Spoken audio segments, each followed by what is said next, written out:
Should you invest in this company?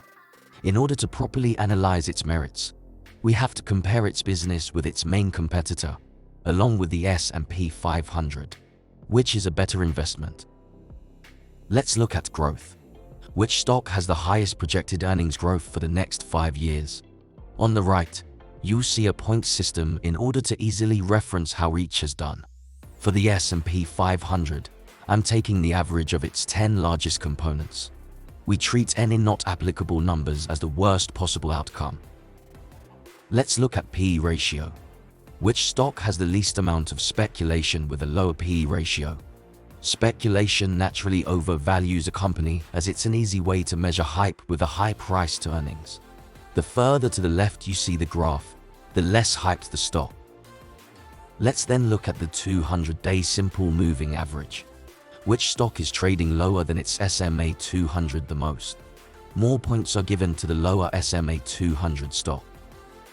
Next, let's look at returns. Which stock is using its combined assets, cash, and investments most efficiently? More points are awarded to the more efficient stock. Let's look at dividends. Which stock pays you the most to hold their shares?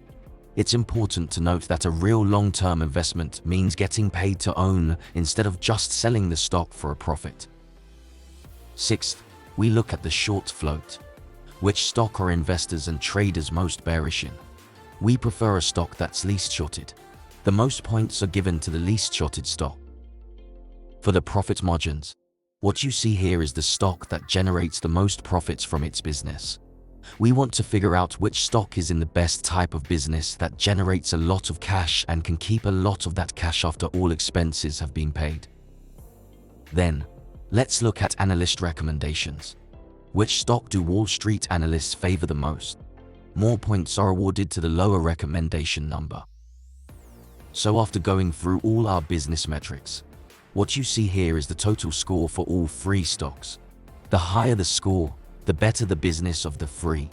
If the company has a higher point total than the S&P 500, it's a market beat, and that's the preferred outcome. Before we get to our fair price, join my Patreon.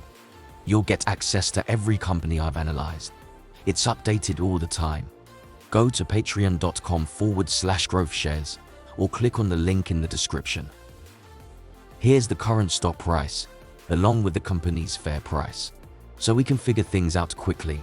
The big percentage number on the screen is basically how undervalued or overvalued the stock is relative to its fair price.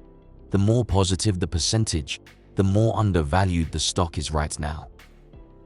And then there's performance.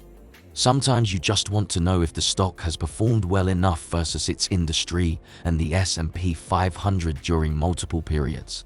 In some cases, you just want to know if your investment can beat the market. And that's another way to analyze a company. Don't forget to subscribe for more. Invest wisely, and as always, take care of your money.